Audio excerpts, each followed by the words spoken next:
So, hello, fellow Earthlings. I think those two last notes are probably the same note. Anyway, high tech and capitalism.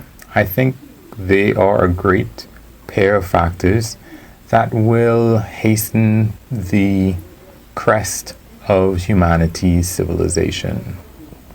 I think they will take us to the top and bring us all the way back down. So who am I? I am Earthling, yada yada yada.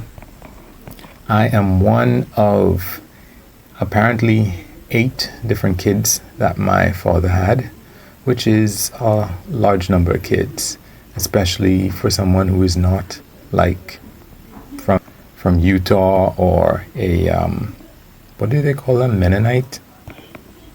But my dad had 8 kids, and I think that I am the first one. At least that's what he told me. Anyway, I have a computer science degree, an MBA. I was in the Army Reserves for a little bit and traveled. I can swim well. I can dance. Okay, I think, ballroom dancing kind of stuff. And maybe a little bit of Latin dance. And that's me. Now, it would seem that high-tech devices, high technology, cutting edge technology, and capitalism, they seem like two very good things. And I think that they are. I think when it comes to agriculture, definitely helpful. In terms of diseases, very helpful. In terms of allowing us to communicate with people around the world and forge tighter bonds and so on. Definitely seems like a good idea. And capitalism, you harness the greed of individuals, which is perfectly natural. People care more about themselves and their own best interests rather than, the wider group becoming weaker and weaker as you go further and further away from the individual. So yeah, it seems like it works. The problem is that because technology is so useful, we use it everywhere and for everything. And it gets to the point where we can't imagine a time when it didn't exist, for example. So, for example, cell phones, and especially for, more and more people are being born every day. So much more than in the last 10 decade before and a decade before that. There are more people to have more kids, and yes, people are slowing down, but so there are more people who don't know of a time when different types of technology didn't exist. And as a result of that, they don't know how to survive without it. And you might say, well, hey, why do we need to know how to survive without it? Well, because things happen. That's what happened. Things happen.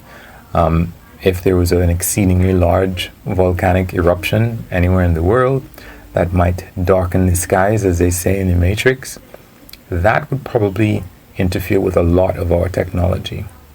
If there was a asteroid, let's say that it's from the movies, a low likelihood of that, but at the same time, it's possible.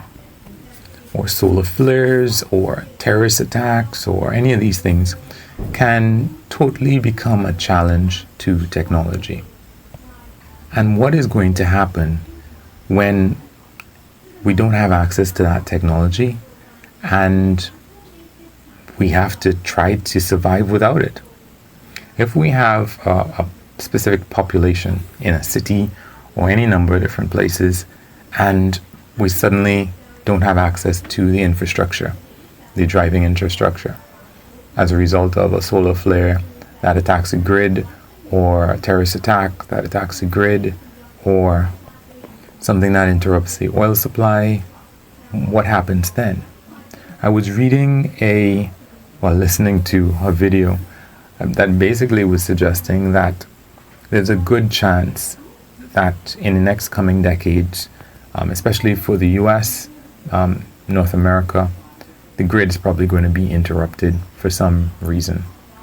And it might be interrupted for quite a while, which would affect every aspect of life.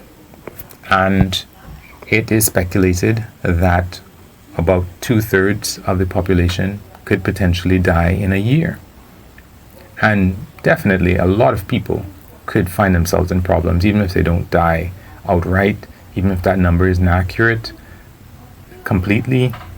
Even a small percentage is a big upheaval, as we've seen from this pandemic. Now, the next problem is capitalism drives down costs. And one of the things that could prevent a catastrophe in our civilization is by hardening the grid infrastructure, for example, or, just basically having backups, having something in place that when something bad happens, you have something you can fall back on.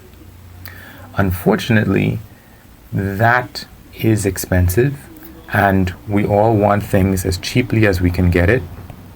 Not just that we want things as cheaply as we can get it, but the company that can provide things as cheaply as possible, they're probably going to gain market share, and just by the fact that they are supplying most of the stuff, it makes the circumstances trickier when something happens. Because, for example, Amazon runs so much of the web that they are actually a point of failure when it comes to the internet, because so many systems run on Amazon or Google and whatever else. And they do have backups in place, definitely. But do they have as much as they need to? We speculate that that's the case. There was recently an outage of Google, at Google, with respect to its web servers. And I think it's as a result, one YouTuber was speculating that it was as a result of the recent hack that was discovered, that had been going on for around a year or so. And I guess Google had a backup of their systems, and they burnt it all down, and luckily they took, I think it was just an hour, to get everything back up. But is that the case for every company in the supply chain? Does every company in the supply chain have the backups in place?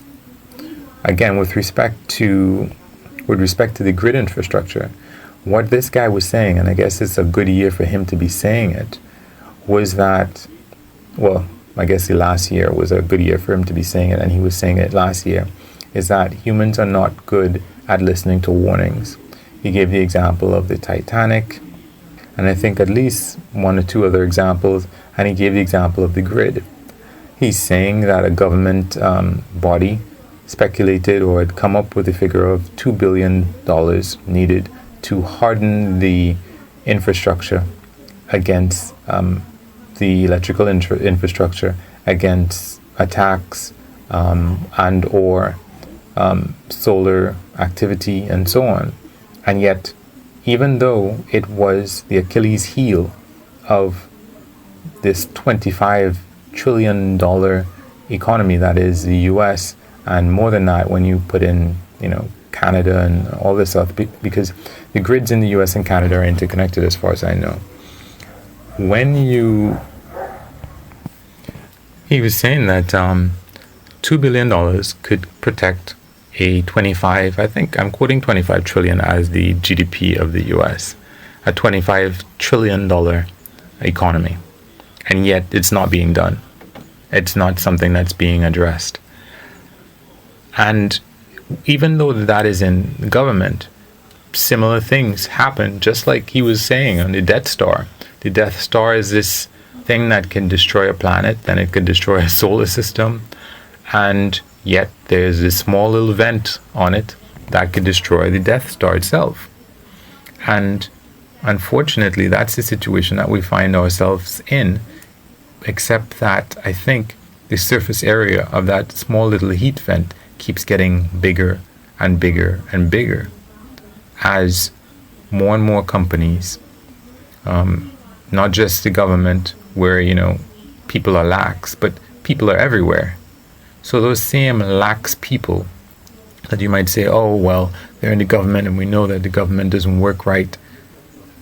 Is there a filter that prevents people like that from going into normal industry? It doesn't. And then you have the profit motive as well, whereby people want to save money every single place that they can. And then you just have unfortunate luck of the draw wherein that we can't anticipate everything. And we have a population that either never knew about how to survive without high technology, without cutting edge technology. And we have people who knew how to survive, who grew up without certain things and are not capable of going back to that. They may have the know-how, but the skills have gotten rusty, as we say.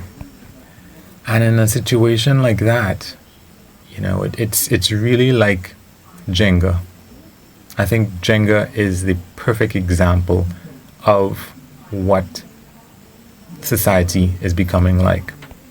We end up taking more and more and compiling more and more to get higher and higher, and sooner or later the whole thing is going to come down. For whatever, somebody is going to pull out that last block, and by not making sure that people have good healthcare. That's like Jenga. You're pulling the legs out from under the table. You're cutting the legs out from under the table.